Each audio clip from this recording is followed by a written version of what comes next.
Good morning. Thank you for tuning in to the Mona Lisa Monroe Morning Show.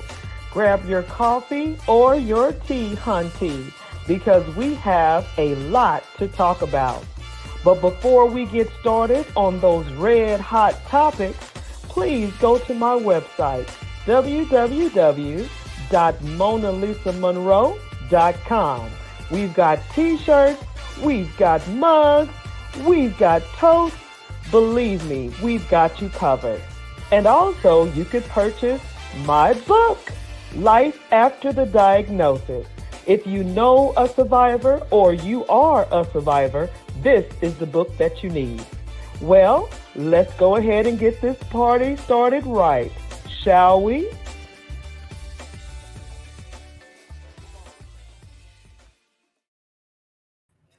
Good morning, good morning, good morning.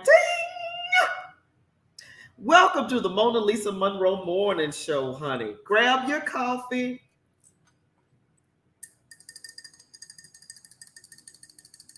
and your tea, hunty, because we have a lot to talk about. June. What's up, June? What's good? What's good? I am so glad to announce that this is Father's Day month. Yeah, because if you know me, if you know me, you know I celebrate. I love to celebrate. So I know Father's Day is just one day. I know Mother's Day is just one day. I know my birthday is just one day. But guess what? I celebrate the whole month. So guess what? Fathers, we're going to celebrate you all month long. Happy Father's Day to all the fathers. And yes, it's only June the 2nd. And June, what's good? Man, oh man, we have a guest that is coming on the show today. I'm waiting on him to show. Hopefully, all technical difficulties are straight. But we're looking forward to talking with him. And so while we're waiting on my guest today, honey, have you seen or have you heard the latest about Queen Mo and DL Hughley? Y'all, look here. I was just scrolling down my social media and found that they were beefing. So, of course, I'm like, what is this about? And DL Hughley, this is his side of the story. He said that Queen Mo just went in on him because she wanted to be the headliner.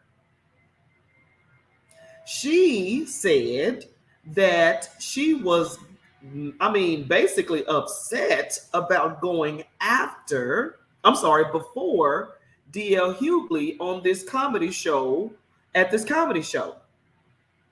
And so I'm listening to DL Hughley explaining, what's going on.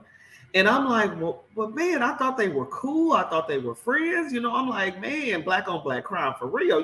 So he was like saying, how could you go in the way you went in, And so I said, okay, let me find out what all happened on her side. Oh my goodness. Queen Mo, I saw it on social media. She went in on DL Hughley. And she started calling the man out his name. She started talking about he was gay. And she started talking about the man's dog. I was like, what in the world is going on? And then she started talking about how she doesn't come behind anybody. So after I heard both sides, DL Hughley sounds like he's right. So I don't understand what's the deal with Queen Mo. I mean, you just got back in with what's his name? Lee Daniels and Tyler Perry and Steve Harvey and Oprah. I mean, you just got back in. And then now you're talking about all of this. Anyway, I don't understand it. So I don't understand how she could just go off like that. And I was all on her side in the very beginning because I felt like they blackballed her and they treated her bad and all this stuff. But then now I'm hearing that she went in for no reason at all, talking about she don't go behind nobody. I'm like, wow. But I don't know what you guys think. Did you guys even hear about this discrepancy between Queen Mo and DL Hughley? These guys have been in comedy for years.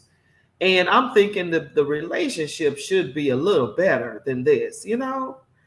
But I saw that as I was scrolling on social media.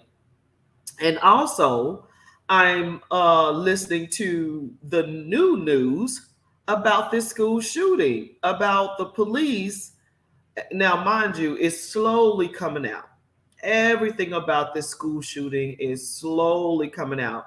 The police were on site, but they wouldn't go in. Now, I don't know much, but I know a lot about a lot. And when you talk about the police, it seems like they would be all gung-ho and ready to go in if there's a live shooter. So the news is saying basically that the police were on site, but they were just waiting for something. I don't know. But they didn't know if it was a hostage situation or whatever the case may be. But I was like, wow. And then the chief of police was, he's running for some district council. And I'm just like, what is really going on?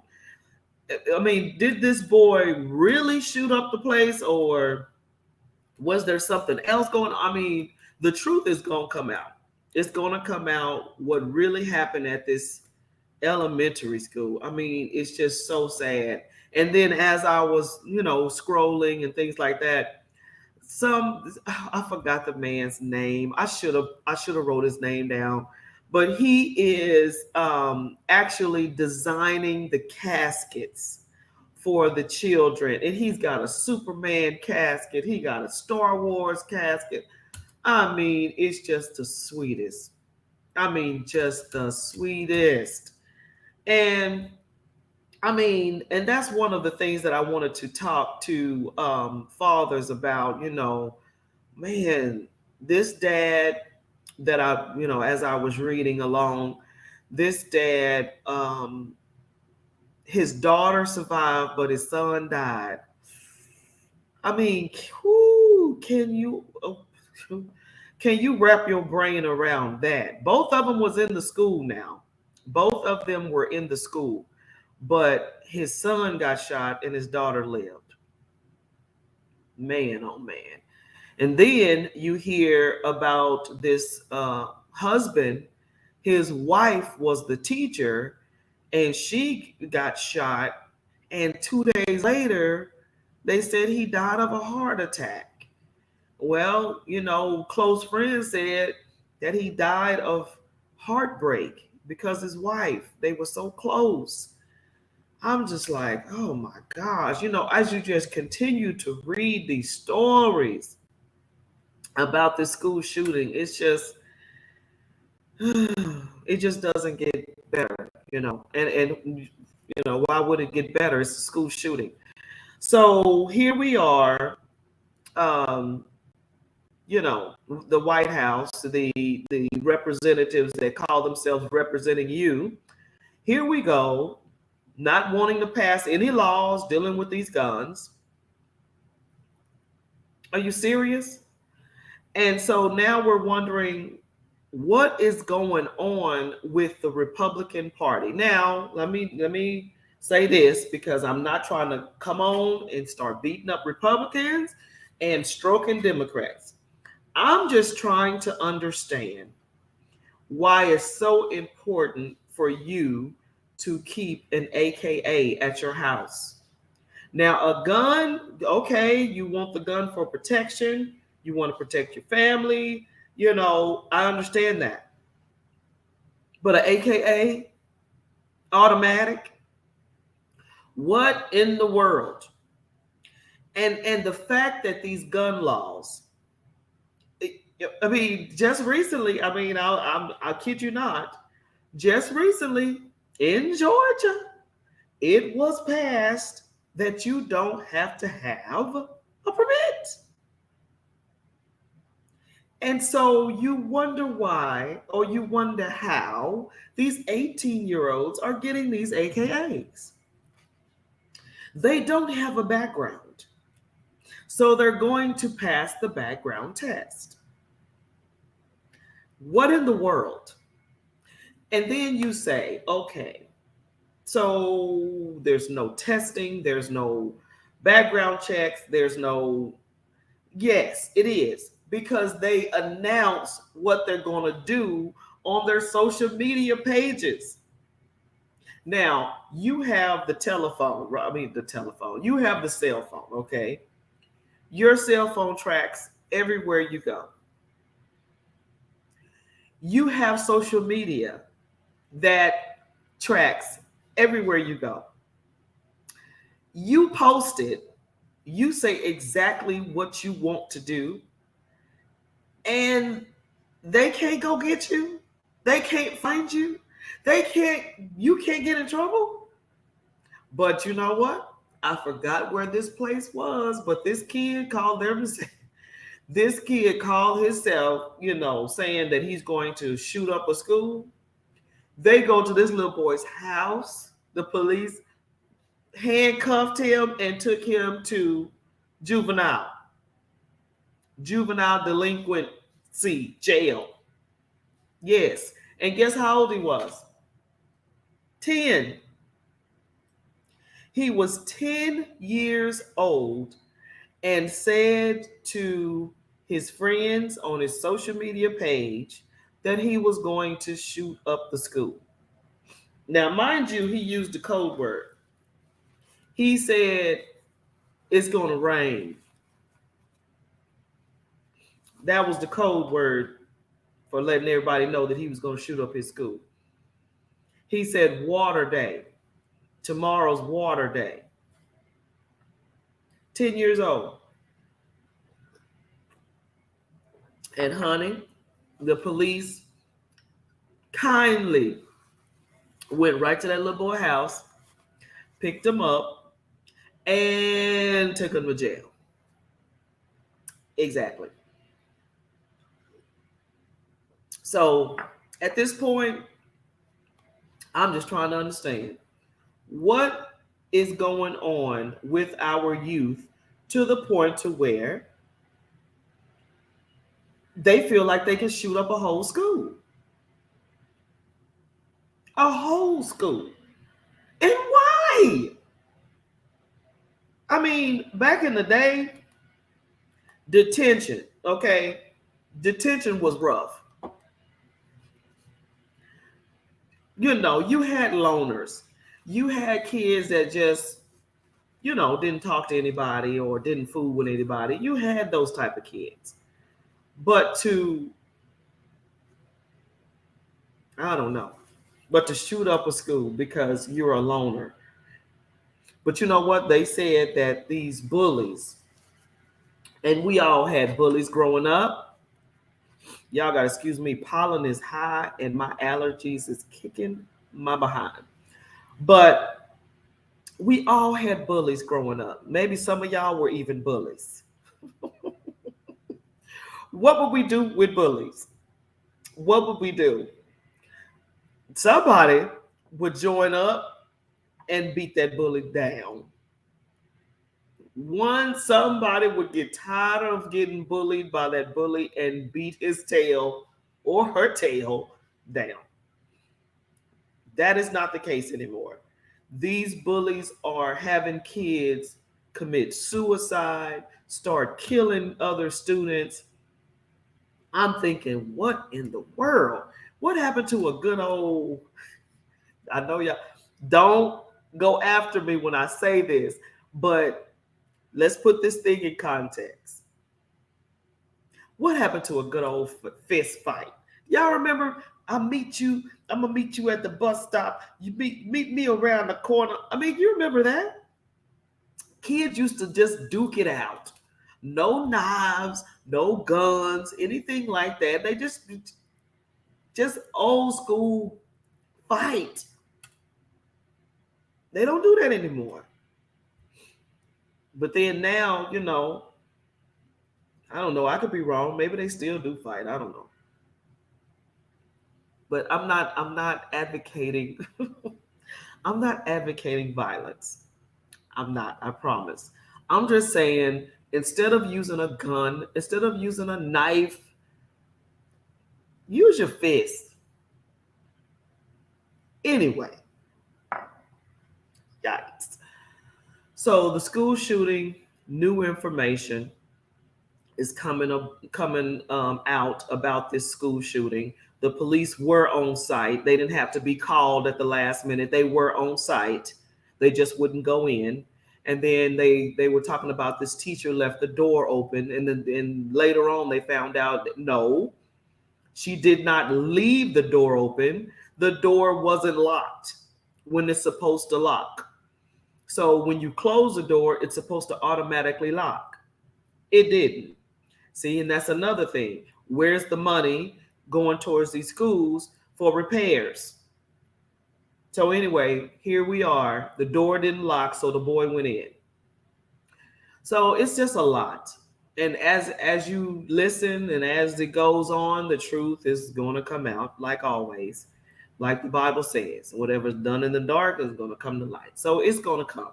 We're going to find out some new information about the police. Now, I also saw on the social media feeds and things like that there has been complaints about these police officers anyway.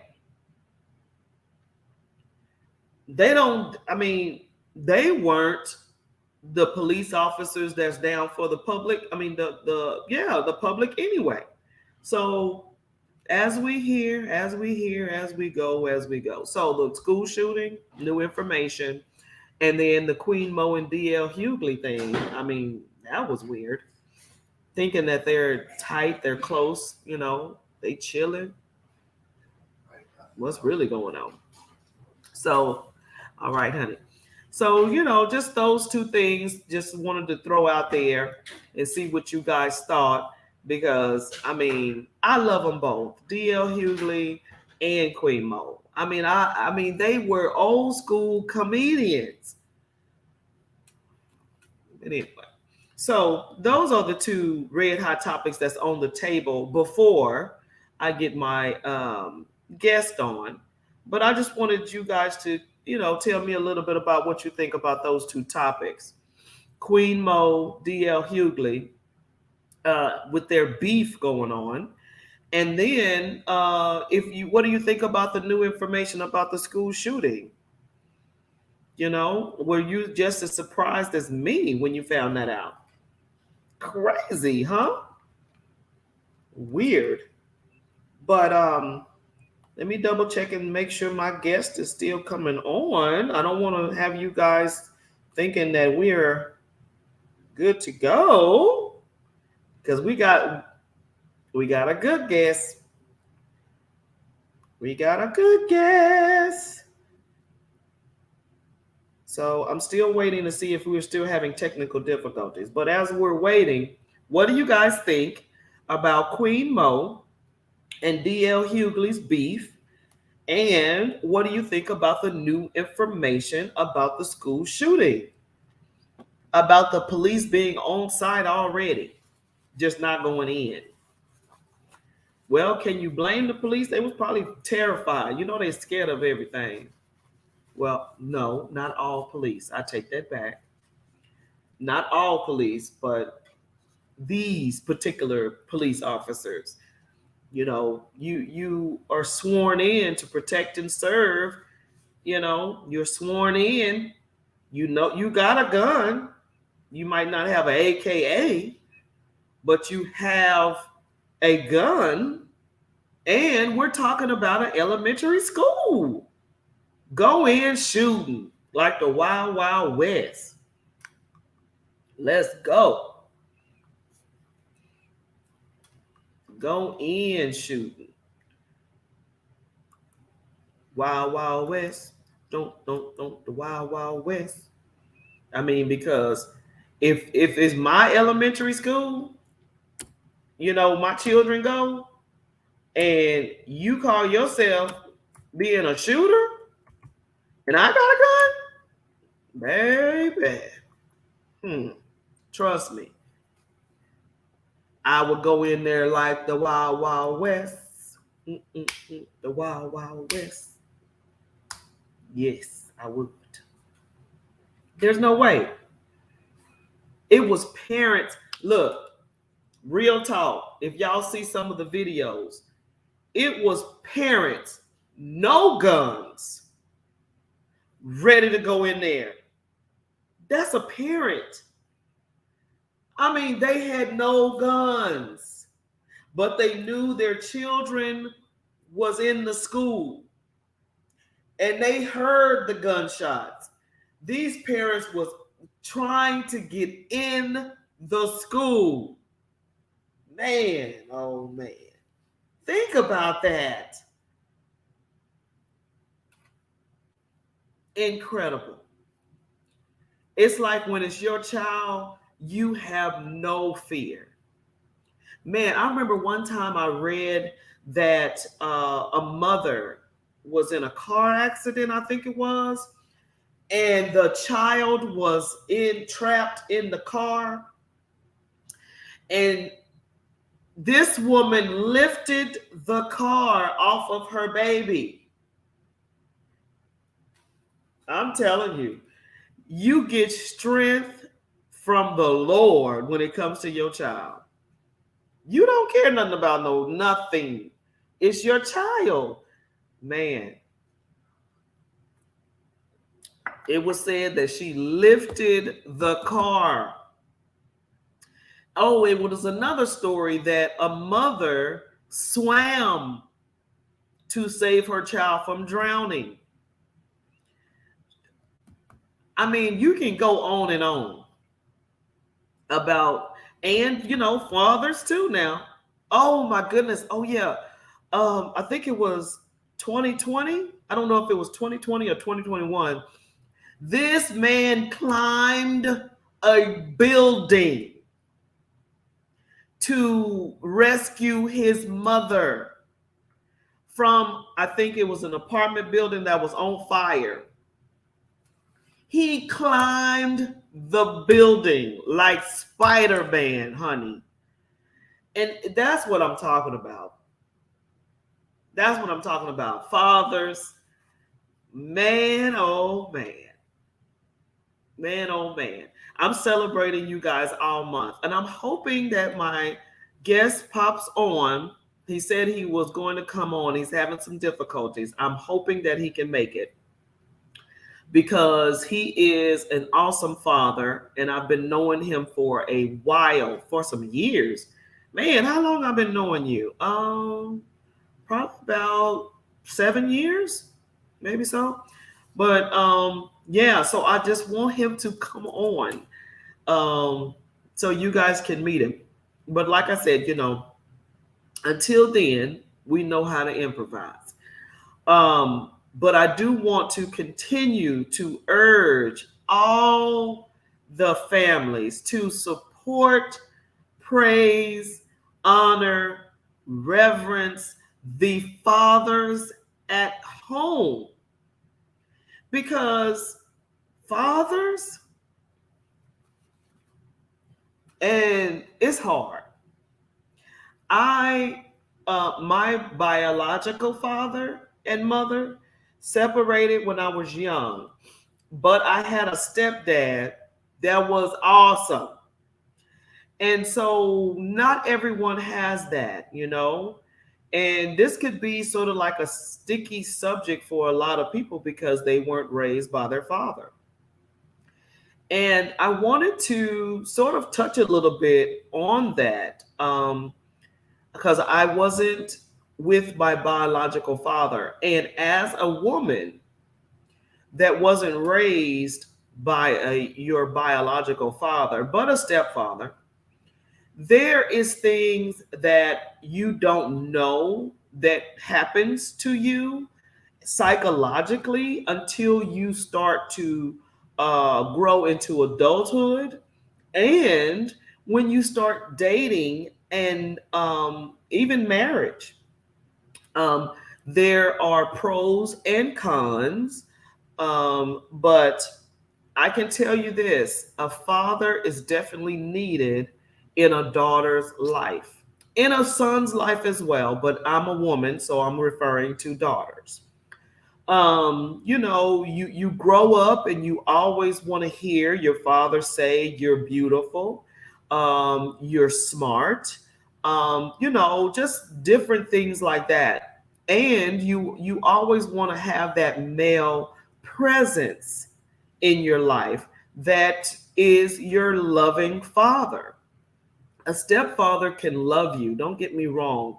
He can love you, but your biological father is just a different type of love. So, oh, good. I think my guest is here. Let me see here. Let me make sure we are all straight. Kevin, are we ready? Oh my gosh. Let's Okay. he's Okay, here. you see me now. Okay. Hey, how you doing? I'm doing great. I was, doing small talk until you came on. I appreciate you. Today was it was kind of a crazy technology nightmare. My computer was really, really acting out. It's been Yeah. raining. So maybe it's in kind of a slow weather mode or something. But we got it fixed. So thank you Oh, for being patient. good. Yeah. Look How at you look at doing? this T-shirt. Oh my God, this black shirt supported a black woman. Yeah, yeah. My wife got this for me. I think it was last year, one of my Father's Day gifts or something. I don't know, but it was there's a black designer or something, and she has a line, Remodel Black. I think it's on Instagram too. And so, this is one of the shirts that she had for sale. So, I'm all about That's that life, though. All about that that's life. cool. So That had is to wear it on your awesome. show because I'm here to support you too in your efforts and everything you got going on. So I felt it was Which you appropriate for always a do. moment such as this. Yes. I definitely appreciate you because whatever I do, you support me. And I in everything you do, I try my best to support you as You well. have been And you've great. Thank you. always been that friend. So thank you so so very much. It's a I pleasure. wanted to I wanted to bring you on and I want everyone to know who you are and what you do. And then we'll get to the or the father questions. There's a Okay. difference, I think. So Okay. so Well, can you tell everybody who you are and what you do? yeah. So I'm Kevin L. Jefferson, father of the Forex fam and followmytrades.com, the cash flow king. I have a company called followmytrades.com where I work with business owners and entrepreneurs and I help them scale their cash flow up to 80% or more year over year without adding employees, overhead, or needing to do the work themselves. And so the premise behind that is to allow business owners a means to work less in their business without giving up their financial lifestyle. And so I use my skills of over 20 years in finance, 14 years as a professional currency trader to build cash flow for business owners to help them have an additional income stream that is passive, because as we all know, we all have whatever 24 hours is worth, that's all we got. And it's hard Right. to go and learn a new skill. It's hard to go and research a lot of things. And so I just give, business owners and entrepreneurs a reliable place where they can augment or even, surpass the cash flow from their businesses without going through all the stuff that's happening right now. So it's been appropriate because with, the issues with employment, finding Woo! people for jobs, the what's that called? Inflation, supply chain Yes. issues, all of that stuff is kind of played into my hands in respect of, showing people how to still continue to create money and cash flow, positive cash flow, even when the markets and everything is really crazy. So I couldn't have planned it any better. I rolled it out. Actually, this particular program, what I call the DFY, done for you trading program on fmtrades.com. I rolled it out in August, and in August to date, since we've run it, we're up a little over 13.19% or something like that, including the current market. So it's been good, So so it's been successful and grateful for that. And the timing couldn't have been better. So thank you for Man, I'm so happy for you. I'm so excited for you. thank you. So tell me, how in the world are you doing all of this and being a dad all at the same time? Well, actually, that's probably the best part about what I do, because, as a currency trader, the way that I take positions is a way that it basically allows me to live my life. So I'm what they call by profession, I'm a swing trader. So that means that when I take a position on a currency, I'm expecting it to maybe marinate for 8 days on average, So when you take a trade like that, you can live your life. Matter of fact, yesterday, my youngest son was with me. Asher was with me, hanging out, I had some meetings and stuff. And so he went to some meetings with me. And then I told him, let's go to the movie. So we were up in Frisco, and we went over to the big, surround sound, caught the Top Gun. And of course, he never seen Top Gun because he's only 8. So we went and saw Top Gun, and we just had a blast. So, and so all, I was able to do business, still, have positions, in the market, and then hang out with my son. So I think it's really about finding that harmony between, what you love to do and who you love to do it for, and then putting yourself in the middle of it. So I've been blessed and fortunate to have found a way to do that. And my profession actually augments and actually supports that part of my life, which is, probably why I enjoy trading so much. Like they say, the great resignation. Everybody in 2020 and 2021 was basically on lockdown, and they had a chance to really hone in. Do I really want to go back to work? And that's the reason why no one is. It's like, I don't care where you go. It's a struggle with labor. Yeah, I agree with you. I think people have been teetering anyway. And then, and people have been kind of on the fence, and, and people have been wondering if they had, everybody comes up with a million different things or excuses why, because you're afraid to take that leap. So you say, well, as soon as I get this in order, or as soon as I get this as soon as I'm happy, but I think the contagion of events just hit a tipping point to where, and I think also the type of events that happen, so not only were we locked down, but we're all watching as a world, seeing a man be murdered, and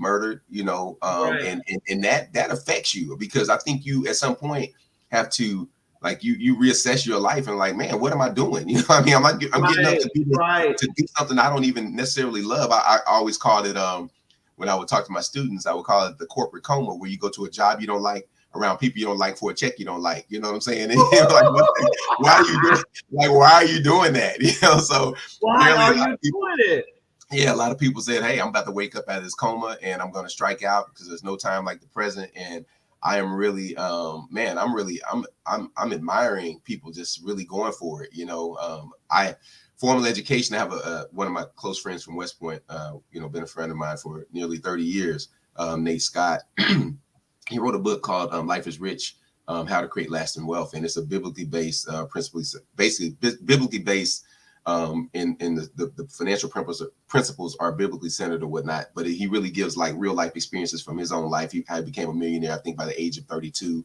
He was a hardcore dude, he was like super duper. He's a guy that you knew he was going to be successful. But the point I'm making was, I was talking to him the other day, and I was asking him, because his eldest child, his daughter, who was his first child, I think, that's going to college, because he has a son that's younger than her. So I was like, what do you tell Nadia about college? Because I know he's a person that he doesn't believe in necessarily everybody having the same path, and so he was sharing, it depends on what you want, is what I would tell you, and so I'm thinking these days the educational system is leery, and I think they're trying to catch up by doing these certificate programs and stuff. But people are like, hey, I don't want to go into $60,000 worth of debt just for a chance to have a job. You know what I mean? And, when you put it like that. Yeah. So I'm like, I think people are just going for it. It's like, man, I can almost like the relationship thing, hey, you can do bad all by yourself, so it's like, I can be broke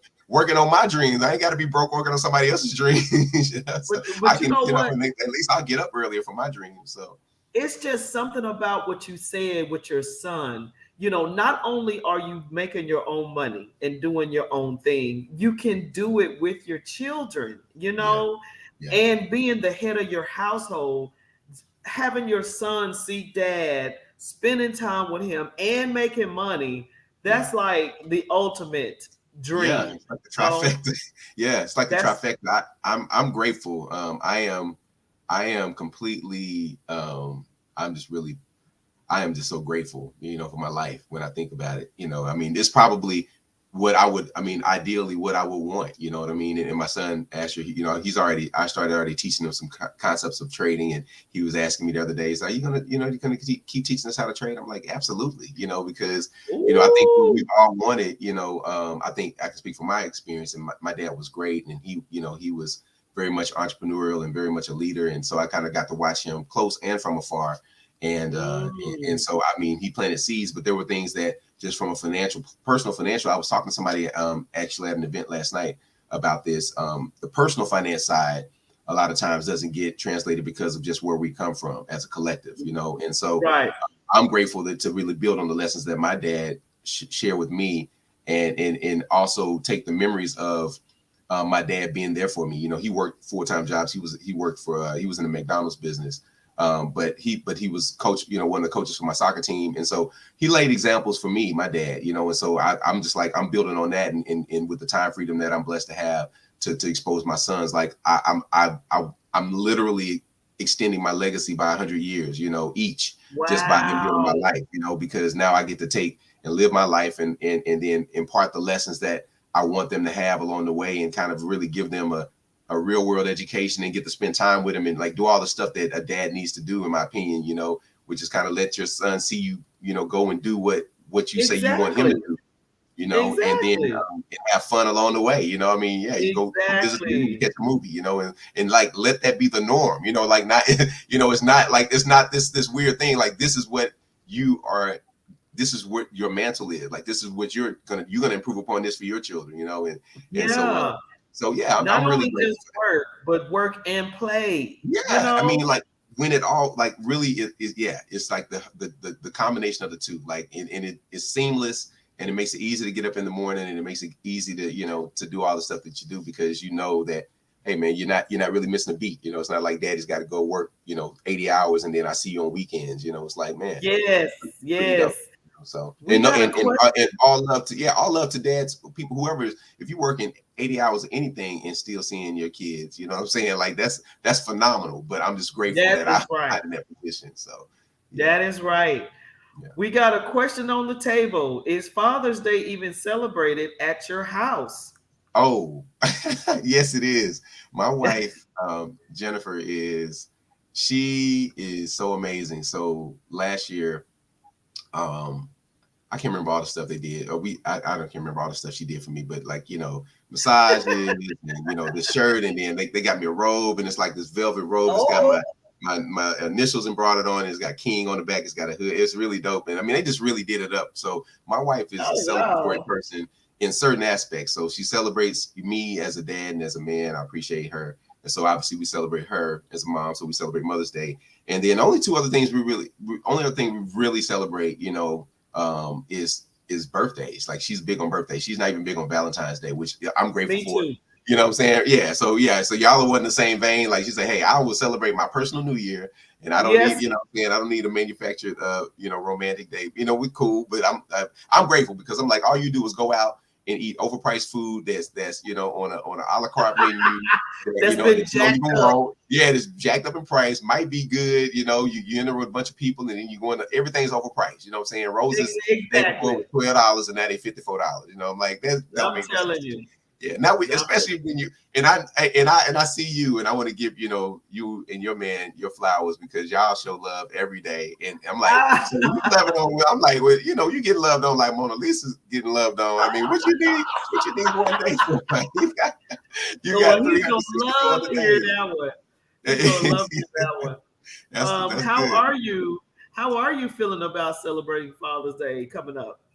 Okay, a long time ago, probably 13 years ago, maybe 12 or 13 years ago, I remember I was working.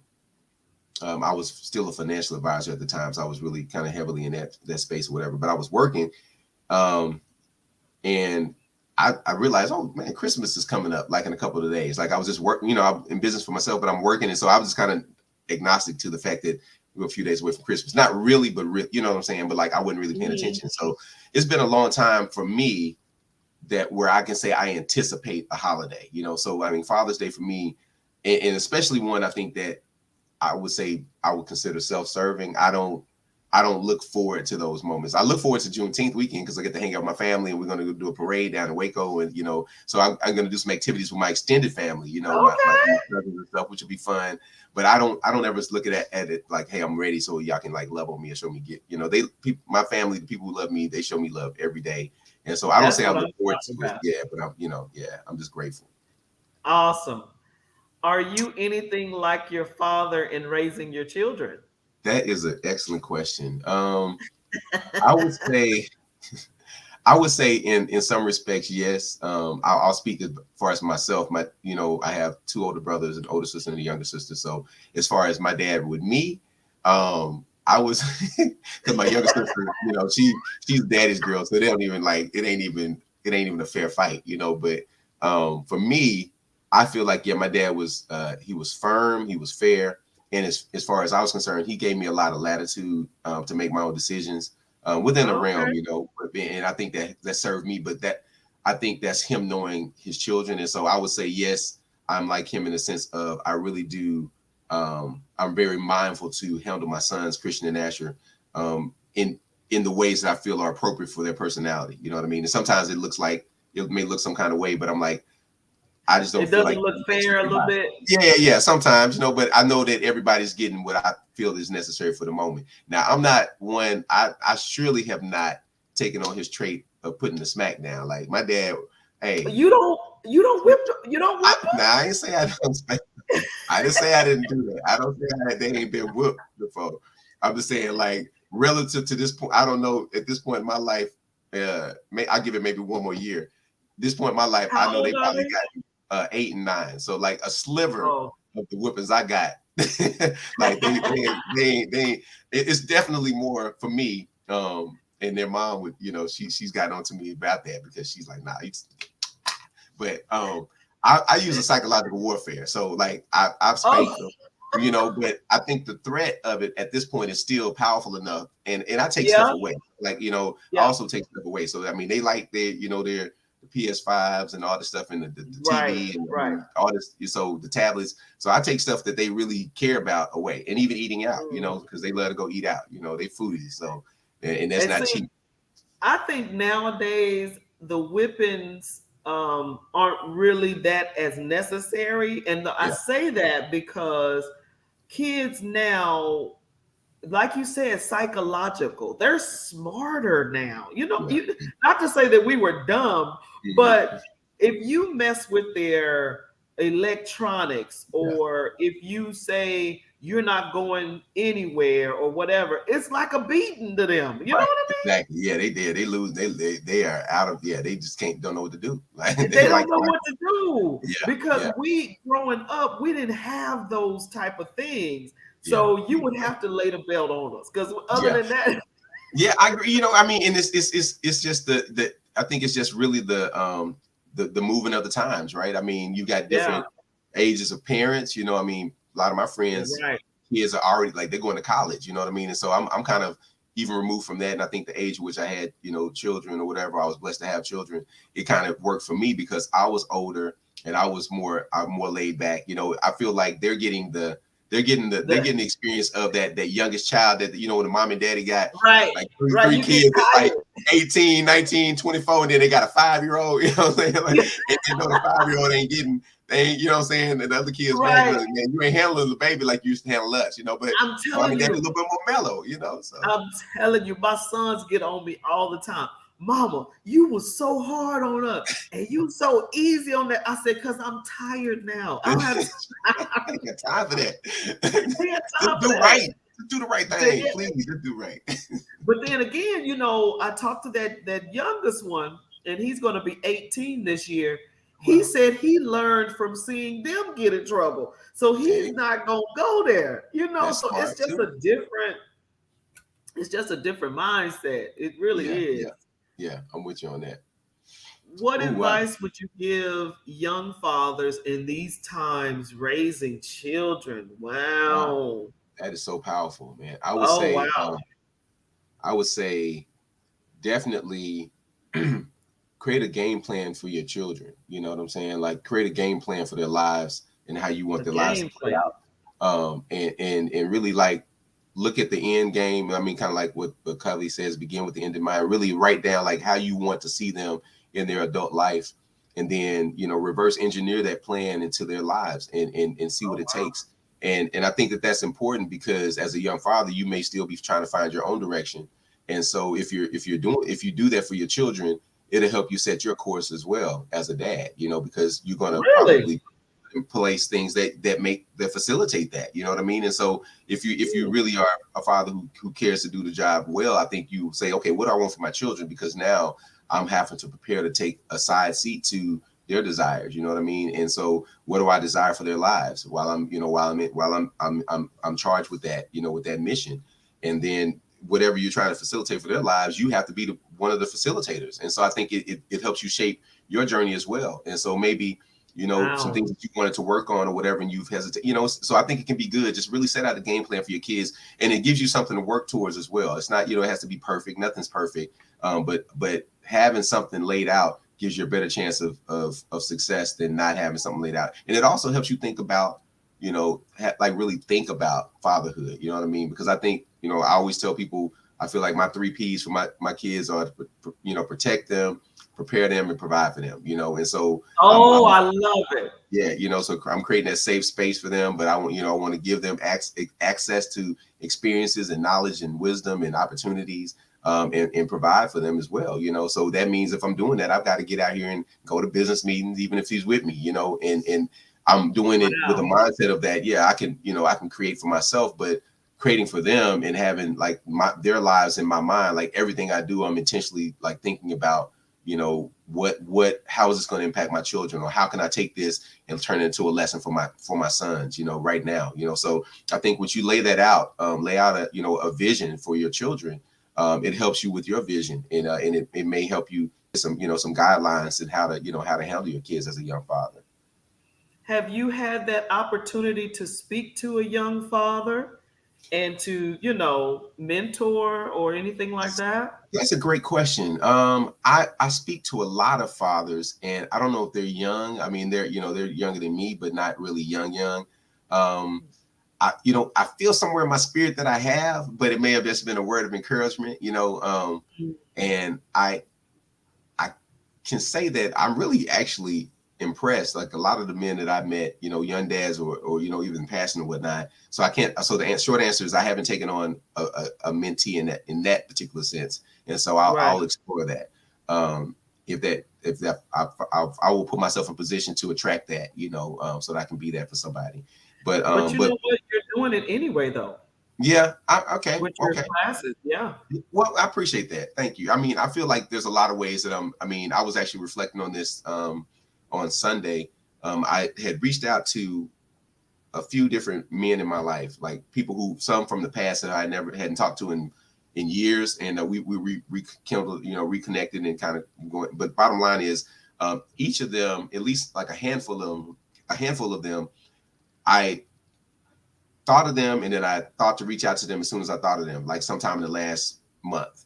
And every one of them to a person said, man, this call, this reach out, this check-in was timely. You know what I mean? And it was like encouraging, and it was, they were having a legitimate moment, or like really going through, some thought processes. And so it was really cool to be that. And I just, I reflect back on when I started Forex for Dads, and that was really kind of my, it's more informal now because I've kind of extended it to, everybody can be a part of it. So it's not the same type of community, but I've got relationships, and this isn't just Forex people. These are just, life relationships.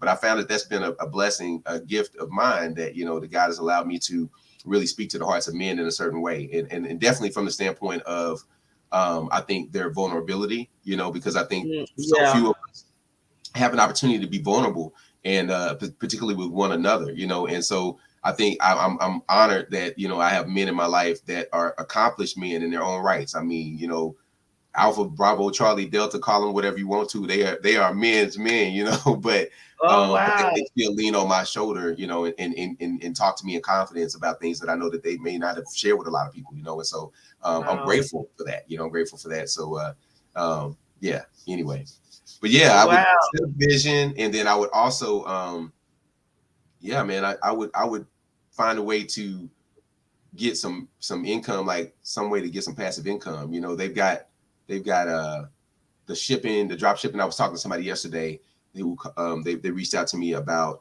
doing not the Amazon stores, but like an automation, and to where you can invest in a store, and and then build it out. It may take you a year or two to recoup, like a year, probably less than a year to recoup your investment, but to build it to where you want it. But at some point, it becomes something where you're making upwards of 5 figures a month passively, and it's a way to give yourself some time back. So like when I think about that, like just as a dad, I'm thinking, okay, everything that I'm doing, not that there aren't moments where I have to go out and spend time. Like last night, I had to go out to a networking event, but like I'm trying to do things right now. And even when I wake up, I'm up at 4, before 4:15 every morning. And that's when I have my personal time for 2 hours before the family wakes up. That's when I take my time for myself so I can be more present, during the day and be more intentional and try to be efficient. But I'm still always working towards like everything I'm doing to ultimately, within the next 10 years, actually before that, but like I would say the next 5 to 6 years, where I can literally have most things except for the trading, which I do touch on a weekly basis, really operating at a point to where I can really take this time and, we can travel and do excursions and things. And it's not, I'm not missing a beat, and so that's what I think about when my vision for my kids is I want to give them life experiences, they're in Montessori, that, they're in formal school, but I feel like life is a school. And so I'm always wanting to have them in a position to where I can go expose them to things in life's school, by traveling and experiencing different people. And the only way you can do that is by freeing up your time, and so I think that, that's key. That's key. I think parenting, how do I put it?